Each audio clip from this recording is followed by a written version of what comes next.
Good afternoon. I'm working in the greenhouse today on pruning tomatoes and getting them trained up this vine, and thought I would talk with you today and share my top 5 tips for growing vertical tomatoes.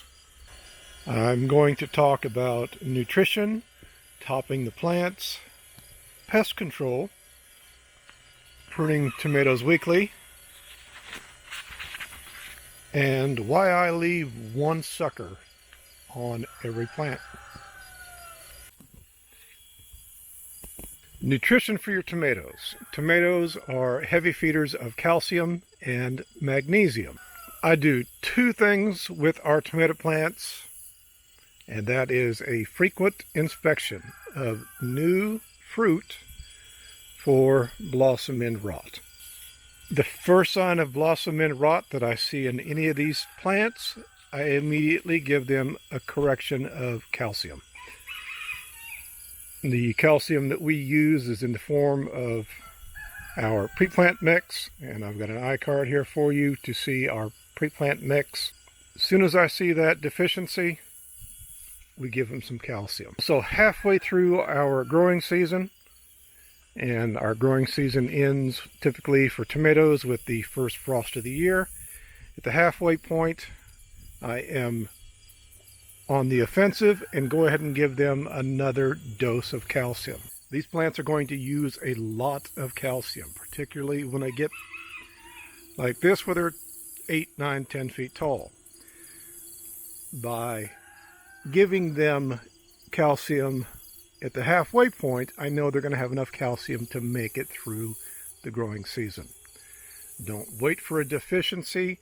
Be proactive, go on the offensive, give them more calcium at the halfway point, and hopefully you'll never see a calcium deficiency with blossom end rot.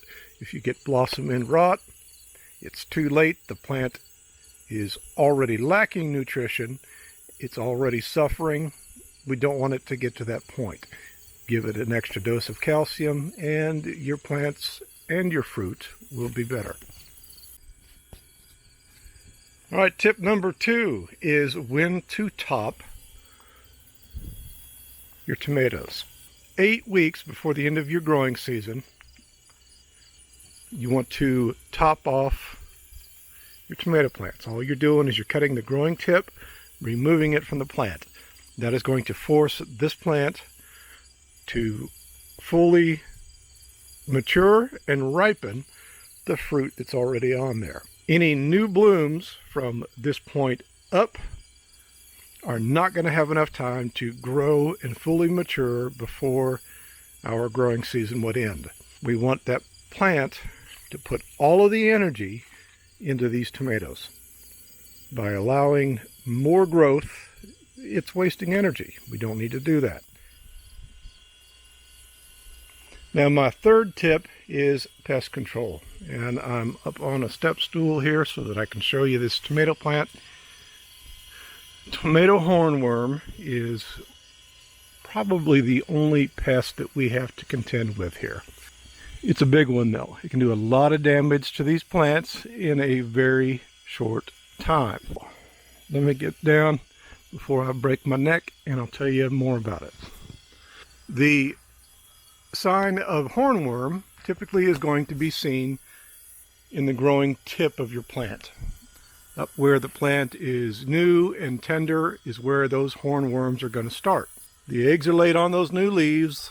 They hatch and they start to eat. You're going to see leaves that are being eaten, and you're also going to see their frass, their scat, their manure. As soon as we see those things in the greenhouse or out in the garden, we get the BT and we spray everything, particularly where we know that the hornworms are at currently. BT is a bacteria, it is organic, it is safe for you, it's safe for pollinators. It will only affect caterpillar, and that is what is eating your plant. Now, we also, once again, are going on the offensive. We're being proactive. From the point that we see hornworm on our tomatoes, we begin to spray weekly.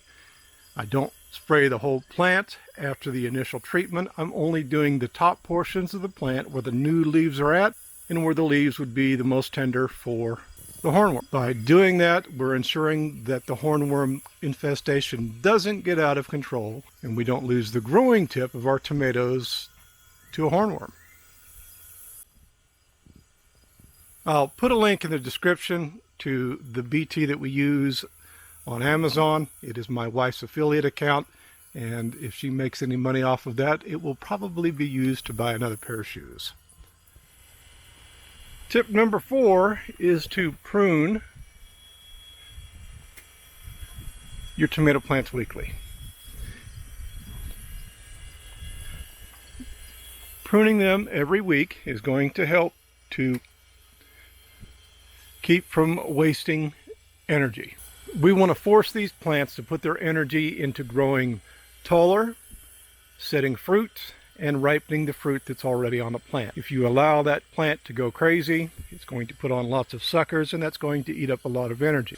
Keeping them well pruned is going to keep them from competing for light. If your tomatoes are large, they're overgrown, they're going to be competing with one another for the resource of light that they really need to continue to grow. A good pair of pruners are absolutely important for this task. I like a pruner that has a small short blade on it so that you're not accidentally cutting material that you can't see behind it.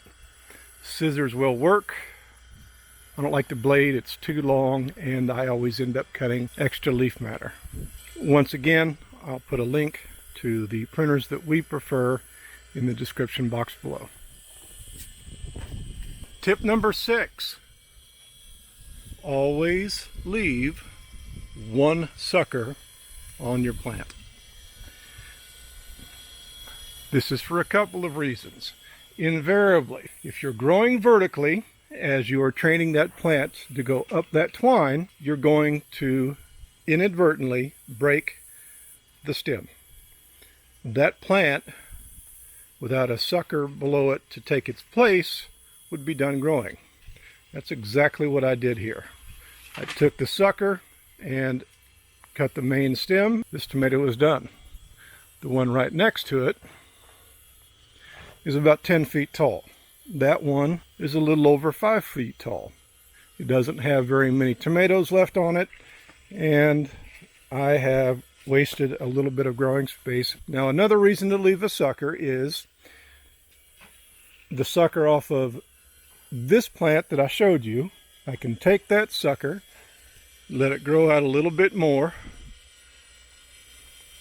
cut it, root it in water, and then I can replace this one here. Or if you want to add tomatoes to a different part of your garden, you can do the same thing. Take the sucker, root it, and you can add new plants to your garden. You will end up with a crop quicker by using a sucker than you would if you were to start a new plant from the seed.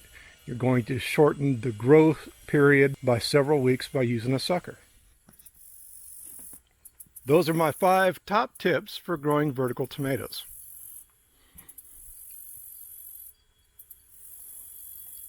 These tomatoes here are getting old, they're wore out, the leaves are looking pretty rough on them. They're still making lots of tomatoes for us, but they're about done. Half of these tomatoes are going to be coming out next week.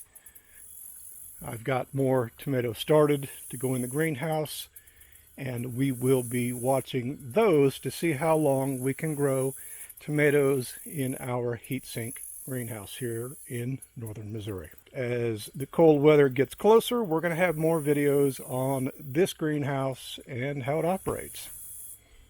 If you've not already subscribed and that's something that you're interested in, please do so and rate this video and let us know how we're doing.